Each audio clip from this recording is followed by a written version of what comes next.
कहानी की शुरुआत में हमें जोडी और उसके बॉयफ्रेंड को दिखाया जाता है जो एक गैस स्टेशन के स्टोर में से रोब करने के लिए जाते हैं। इनके पास गन है। ये कैशियर को गन पॉइंट पर लेते हैं। कैशियर के पास जितना भी कैश होता है वो उन्हें दे देता है। तभी जोडी देखती है कि वहाँ पर एक पुराना सेफ है। वो कैशियर से कहती है कि तुम्हें इस सेफ को खोलना होगा। कैशियर कहता है कि मैं सेफ तो खोल दूंगा लेकिन इसके अंदर जो है उसे तुम बर्दाश्त नहीं कर पाओगी। ये सुनकर जोडी उसे गोली मार देती है और यहीं पर सब कुछ फेड हो जाता है। दूसरी तरफ हमें समांथा नाम की एक लड़की को दिखाया जाता है जो जंगल के बीचों बीच कार में अकेली बैठी होती है। वो बहुत रिजर्व नेचर की है। दरअसल वो उस रास्ते से अपने हस्बैंड के साथ गुजर रही थी। तभी अचानक से गैस खत्म होने की वजह से इनकी कार बंद पड़ गई, जिसके बाद समांथा के हस्बैंड गैस स्टेशन ढूंढने के लिए निकल गए। पर बहुत वक्त बीत जाने के बाद भी अभी तक वो वापस नहीं लौटे, जिस वजह से समांथा बहुत परेशान होती है। साथ ही उसे बहुत ज्यादा भूख भी लगी होती है और अब वो कार से निकलकर जंगल की तरफ बढ़ती है जहाँ पर उसे एक कैबिन दिखता है। समांथा उस कैबिन के अंदर जाती है। जब वो कैबिन के अंदर जाती है तो अंदर कोई नहीं होता।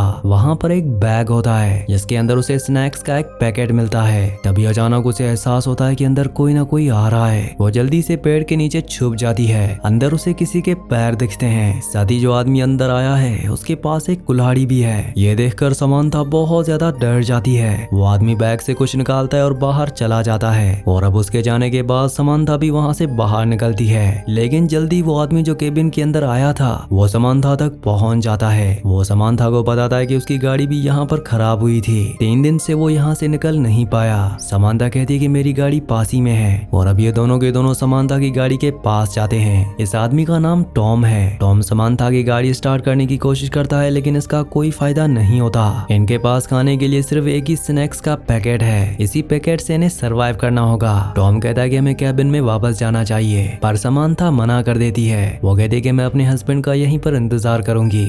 टॉम भी उसके साथ गाड़ी में वहीं पर रुक जाता है पर धीरे धीरे रात होना शुरू हो जाती है। टॉम समांथा को समझाता है कि रात होने के साथ ठंड बहुत ज्यादा बढ़ जाएगी। इतनी ठंड में हम दोनों यहाँ पर बच नहीं सकते। हमें कैबिन में जाना चाहिए। कार में एक ब्लैंकेट होता है। ये उस ब्लैंकेट को लेकर कैबिन में वापस आ जाते हैं। समांथा को अपने हस्बैंड की बहुत टेंशन हो रही होती है क्योंकि ठंड से बचने के लिए उनके पास कोई ब्लैंकेट नहीं है। टॉम कहता है कि तुम अपने हस्बैंड के साथ उस रात क्यों नहीं गई। वो बताती है कि मैं प्रेग्नेंट हूँ इसीलिए मैं ज्यादा चल नहीं सकती थी। मेरे हस्बैंड ने कहा तुम कार में रुको, मैं जल्दी गैस लेकर वापस आता हूँ। टॉम कहता है कि पास ही में मेरी गाड़ी भी है। कल हम उस गाड़ी से तुम्हारी गाड़ी में गैस को ट्रांसफर करेंगे और यहाँ से निकल जाएंगे। समांथा देखती है कि कैबिन में पीने के लिए पानी भी है। वो टॉम से कहती है कि चलो हमारे पास कम से कम पानी तो है। टॉम बताता है कि एक दिन पहले मैं इस पानी को पास ही की नदी से लाया था पर जब दोबारा मैं उस लोकेशन उस जगह पर पहुंचा तो वहाँ पर कोई नदी नहीं थी। समांथा ये सुनकर घबरा जाती है। ये दोनों रात उसी केबिन में गुजारते हैं। सुबह सुबह टॉम अपनी गाड़ी के पास जाता है और जब समांथा केबिन के अंदर होती है तो उसे बाहर से कुछ आवाज आती है। जब वो बाहर जाकर देखती है तो वहाँ पर एक लड़की बेहोश होती है। वो उस लड़की को अंदर ले आती है। ये लड़की जोडी है जिसे हमने कहानी की शुरुआत में गैस स्टेशन के स्टोर में अपने बॉयफ्रेंड के साथ रॉबरी करते हुए देखा था। कुछ देर के बाद जोडी होश में आ जाती है। वो समांथा से पूछती है कि मैं यहाँ पर कैसे आई। समांथा कहती है कि मुझे कुछ नहीं पता। जोडी गुस्से से वहाँ से चली जाती है। वहीं हमें टॉम को दिखाया जाता है जो गैस लेकर केबिन की तरफ आ रहा होता है। तभी उसे गोली चलने की आवाज सुनाई देती है जिससे सारी गैस गिर जाती है। गोली की इस आवाज को जोडी भी सुनती है इसीलिए वो कैबिन में वापस लौट आती है। कैबिन में उसे पता चलता है कि ये कैबिन समांथा का नहीं है। वो बताती है कि यहाँ पर मुझसे पहले टॉम था। अब टॉम भी यहाँ पर आ जाता है जो कहता है कि 4 दिन पहले मेरी गाड़ी का एक्सीडेंट हुआ था जिसके बाद मैं यहाँ पर आ गया। इनके पास पीने के लिए एक बोतल का पानी, एक स्नैक्स का पैकेट और यहाँ पर कैबिन के अंदर एक खराब रेडियो है। इसके अलावा यहाँ पर कुछ नहीं है। ये तय करते हैं कि अभी अलग अलग डायरेक्शन में जाएंगे ताकि यहाँ से निकल सकें। लेकिन बार बार अलग अलग डायरेक्शन में जाने के बाद भी ये वापस इसी केबिन के सामने आ जाते हैं। दरअसल ये एक तरह के मेज में फंस चुके हैं। यहाँ से निकलना इतना आसान नहीं है। अब समांथा और जोडी जब केबिन में होती है तो जोडी को समांथा बताती कि मैं वर्जीनिया में रहती हूँ और अपने हस्बैंड के साथ गाड़ी से हैम्पशायर जा रही थी। ये सुनकर जोडी हैरान हो जाती है। वो कहती कि अगर तुम हैम्पशायर जा रही थी और तुम वर्जीनिया में रहती हो तो तुम यहाँ विस्कॉन्सिन में कैसे पहुंच गई। ये सुनकर वो हैरान हो जाती है क्योंकि ये दोनों के दोनों स्टेट एक दूसरे से बिल्कुल अपोजिट डायरेक्शन में हैं। अब टॉम भी यहाँ पर आ जाता है। जोडी टॉम को सारी बातें बताती है। टॉम कहता है कि हम इस वक्त डकोटा में हैं। टॉम की बात सुनकर समांथा और जोडी हैरान हो जाते हैं क्योंकि ये तीनों की तीनों लोकेशंस एक दूसरे से बहुत दूर हैं। ये यूएसए के अलग अलग स्टेट्स हैं जो एक दूसरे के रूट पर भी नहीं आते। पर अब सवाल ये है कि ये कैबिन कहाँ पर है। सबसे बड़ी प्रॉब्लम ये होती है कि इनका फूड पानी सब कुछ खत्म हो चुका है। अगली सुबह ये तय करते हैं कि एक साथ ये तीनों के तीनों यहाँ से निकलेंगे और आज ये सड़क की तरफ नहीं जाते बल्कि अपोजिट डायरेक्शन में जाते हैं। बहुत आगे जाने के बाद इन्हें जमीन के नीचे एक बंकर मिलता है जहाँ पर खाने पीने का सामान होता है। साथ ही यहाँ पर रोड मैप्स भी हैं। उन मैप से इन्हें पता चलता है कि शायद ये पोलैंड में है। जोडी इन दोनों को बता दी कि मेरे मॉम डैड इस दुनिया में नहीं है। मेरे डैड जंग में शहीद हो गए थे। मेरी मॉम मुझे जन्म देते इस दुनिया से चल बसी,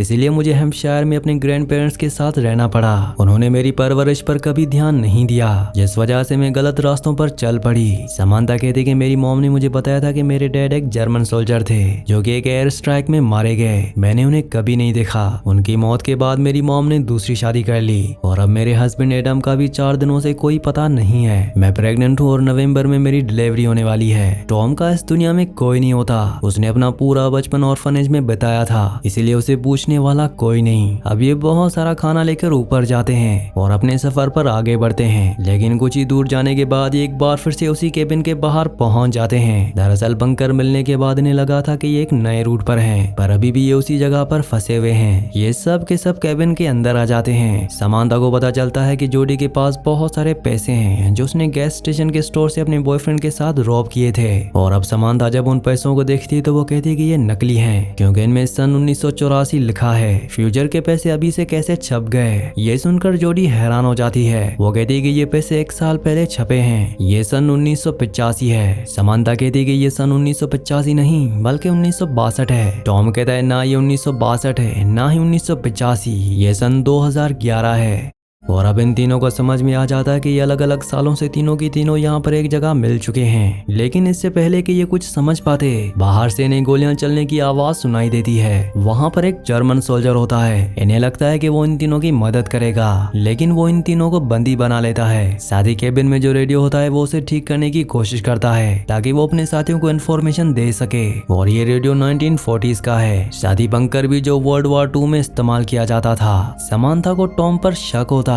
उसे लगता है कि टॉम ने ही सबको टाइम ट्रेवल करके यहाँ पर बुलाया है, पर टॉम बताता है कि सन 2011 इतना एडवांस नहीं है कि उस वक्त में टाइम ट्रेवल किया जा सके। यहाँ पर सोल्जर को उनकी लैंग्वेज समझने में बहुत प्रॉब्लम हो रही होती है क्योंकि उसे इंग्लिश नहीं आती, सिर्फ समांथा को ही थोड़ी बहुत जर्मन आती है। अगली सुबह सोल्जर टॉम को अपने साथ बाहर ले जाता है और पेड़ से बांध देता है। जिसके बाद वो केबिन में आता है। वो देखता है कि जोडी के गले में एक लॉकेट है। वो उसे पूछता है कि तुम्हारे पास ये लॉकेट कैसे आया? वो बताती है कि ये लॉकेट मेरी मॉम का है। समांथा जब उस लॉकेट को देखती है तो कहती है कि मेरे पास भी एक ऐसा ही लॉकेट है और एक ऐसा ही लॉकेट जर्मन सोल्जर के पास भी होता है जिसके अंदर एक लेडी की फोटो है। जब समांथा उस फोटो को देखती है तो बताती है कि ये मेरी मॉम है और जोडी कहती है कि ये मेरी ग्रैंड मदर है, यानी कि समांथा और कोई नहीं बल्कि जोडी की मॉम है जो इस वक्त प्रेग्नेंट भी है और नवंबर में उसकी डिलीवरी है, यानी कि समांथा के पेट में इस वक्त जोडी है। नवंबर में जब उसकी डिलीवरी होगी तो उसकी मौत हो जाएगी क्योंकि जोडी की मॉम की उसे पैदा करते ही मौत हो गई थी। साथ ही जोडी भी नवंबर में पैदा हुई थी। अब सोल्जर इन दोनों को बाहर ले जाता है जहाँ पर टॉम है। वो टॉम से पूछते हैं क्या तुम्हारे पास भी ऐसा ही लॉकेट है? टॉम चालाकी से सोल्जर को अपने पास बुलाता है और पंच मारकर उसे बेहोश कर देता है। जिसके बाद ये सोल्जर की आईडी को देखते हैं, उसका नाम हंस होता है। समांथा के फादर का नाम भी हंस था और वो भी एक जर्मन सोल्जर थे,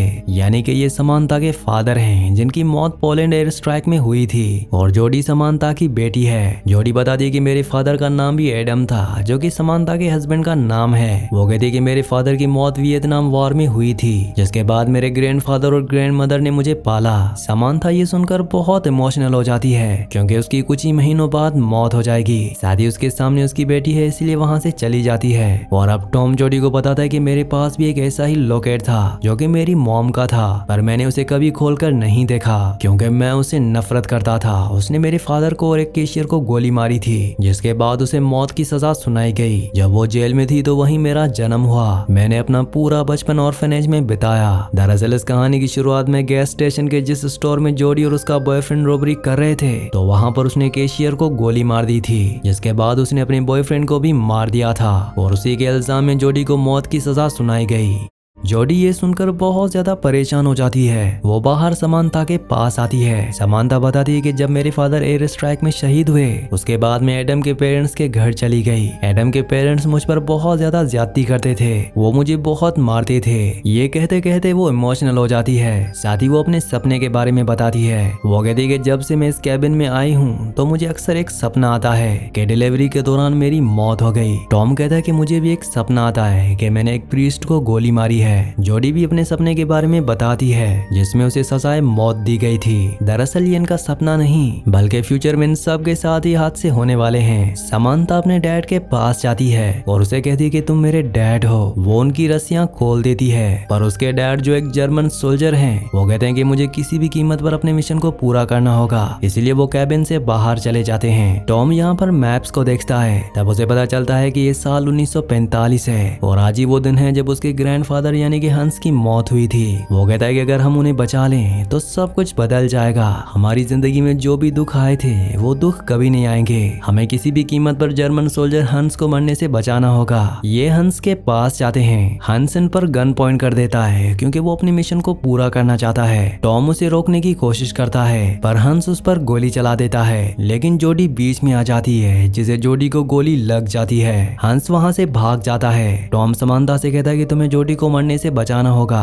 क्योंकि अगर उसकी मौत हो गई तो मेरा वजूद भी हमेशा के लिए खत्म हो जाएगा, और वो हंस का पीछा करने लगता है। ये दोनों के दोनों भागते भागते एक बार फिर से केबिन के सामने आ जाते हैं। हंस टॉम पर गन पॉइंट कर देता है। वो उस पर गोली चलाता है लेकिन तभी टॉम अपने आप ही गायब हो जाता है क्योंकि जोडी की मौत हो चुकी है, और जब जोडी की मौत हो चुकी है तो उसका भी कोई वजूद नहीं है। और अब समांथा जो कि जोडी की मौत से बहुत परेशान है वो भागकर अपने फादर हंस के पास आती है और उसे सब कुछ समझाती है। हंस ने भी अपनी आंखों से टॉम को गायब होते हुए देखा है, इसलिए वो उसकी बात मान जाता है। ये दोनों के दोनों बंकर की तरफ भागते हैं और अब एयर स्ट्राइक भी शुरू हो चुकी है। ये दोनों के दोनों जब भाग रहे होते हैं तो समांथा गिर जाती है जिससे वो बेहोश हो जाती है, पर हंस उसे बंकर के अंदर ले आता है। हंस की जान बच जाती है और अब क्योंकि उसकी जान बच चुकी है तो यहाँ से समांथा और जोडी दोनों की बॉडीज गायब हो जाती हैं। अब इसके बाद कहानी वापस वहीं आती है जहां से ये शुरू हुई थी, यानी कि सन 1985 में, जहां पर जोडी उसी गैस स्टेशन के स्टोर में जाती है जहां पर उसने रॉबरी की थी। वो स्टोर कीपर को देखकर पूछती है कि हम पहले मिल चुके हैं। वो कहता है कि इस जगह का फैक्ट ही ऐसा है कि हर किसी को लगता है कि यहाँ पर वो पहले आ चुका है। असल में हंस ने अपने आप को मारने से बचा लिया है जिस वजह से सब कुछ बदल चुका है। इस टाइम लाइन में जोडी बहुत ही एलिगेंट है, वो बहुत एजुकेटेड है, और जब वो स्टोर से बाहर निकलती है तो वहाँ पर एक गाड़ी रुकती है जिसमें केविन होता है। केविन वही लड़का है जो पिछली टाइमलाइन में उसका बॉयफ्रेंड था। उसके साथ एक लड़की होती है जो उसकी गर्लफ्रेंड है, जैसे पिछली टाइमलाइन में जोडी उसकी गर्लफ्रेंड थी। यहाँ पर ये रॉबरी करने के लिए आए हैं। ये दोनों के दोनों अंदर रॉबरी करने के लिए जाते हैं, यानी कि जो हादसा पहले हुआ था वो अभी भी होगा। इसके बाद जोडी अपने घर जाती है जहाँ पर समांथा उसका इंतजार कर रही होती है। समांथा अभी भी जिंदा है। ये दोनों के दोनों बीच पर घूमने के लिए जाते हैं। दरअसल हंस की जान बच गई थी, जिसके बाद सन 1945 में जब वर्ल्ड वॉर 2 खत्म हुआ तो वो अमेरिका अपनी वाइफ के साथ रहने के लिए आ गया। उसने अपनी वाइफ और समांथा के साथ बहुत वक्त बिताया, जिसके बाद सन 1985 में उसकी मौत हो गई और अब समांथा जोडी के साथ रहती है। तो इस टाइम लाइन में वो बहुत पढ़ी लिखी है, वो एक बहुत ही इंटेलिजेंट लड़की है, और आगे चलकर जब टॉम का जन्म होगा तो उसे भी अच्छी परवरिश मिलेगी। ना तो उसे ऑर्फनेज में रहना पड़ेगा और ना ही वो अपनी मॉम जोडी से नफरत करेगा, क्योंकि वो पल निकल चुका है जब जोडी ने 2 लोगों को गैस स्टेशन स्टोर में मारा था।